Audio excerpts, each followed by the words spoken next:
Exactly 2 years ago, I was working at a day job that paid me about $500 a month. And for that, the work I had to put in every day was close to 8 to 9 hours. And right now, I'm a full-time writer and I barely work 4 to 5 hours a day, and I make more than 10 times that amount that I used to make when I was in my day job. And when I mention this to people, they always ask me how do I quit my job? How do I quit my job to pursue my passion? Or how do I quit my job to become a writer? Well, the thing is, I would not advise anybody to quit your job and then start working on your passion. But the smarter way would be to start working on your passion at the side while working on your job.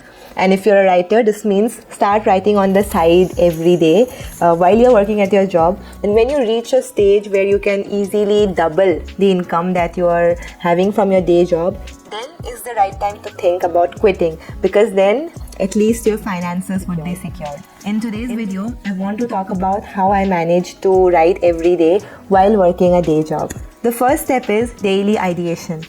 Most of the writers often fail to stick to their writing habit because of this one reason. They open a blank page, they start to write their article, and their mind goes blank. They can't think of what to write about, they can't think of any story that they have to say, and they just end up wasting their time staring at the blank page. Don't make this mistake.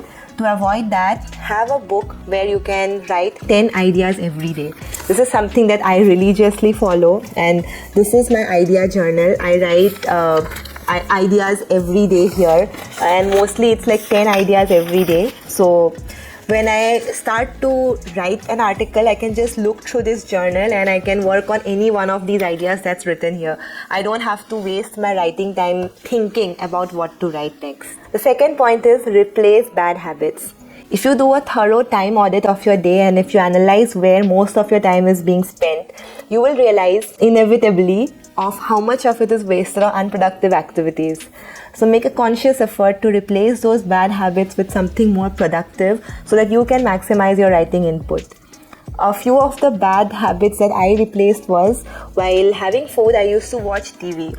But now I have replaced that with either just sitting and eating and letting my mind wander, or at the worst, listening to an audiobook. So this gives me time to better focus on my ideas and, get more creative ideas. Because if I'm sitting and watching TV, I'm just passively consuming entertainment and it's not helping me in any way to become a writer. Third step is you need to stop treating writing like a sprint and you have to treat it like a marathon. If you write for 7 hours every day for like a month, you will be exhausted, no doubt. But if you want to make writing a daily habit, the goal is not to get exhausted from it. And for that, you have to treat it like a marathon. Don't do it in such long sprints that it makes you exhausted. Instead, break your time into sections where you devote each section to a particular aspect of writing and you don't spend more than a few hours each day working on it. That way, you can build a daily writing habit and you don't have to worry about burning out or exhausting yourself. Fourth step is you have to be kind to yourself. No matter how hard you try, life happens and you might lose your creativity streak. There might be days and weeks where you haven't written anything at all. So instead of feeling bad about these breaks and hating yourself or blaming yourself for it, be kind to yourself. It's okay to slip up sometimes. I myself have survived long breaks. The goal to become a consistent writer will only be successful if you celebrate your small wins and you let yourself make some mistakes sometimes. Your aim here should be to focus on getting back to writing as quickly as possible. Remember, progress doesn't have to be linear. Sometimes progress can be up and down, the curve can go up and down as long as you keep moving forward towards your writing goals. So that's it. These were the 4 steps that helped me write every day alongside a day job. Try applying these to your life and let me know your progress in a few months.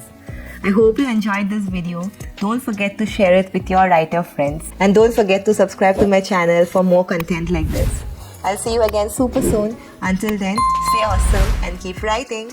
Cheers!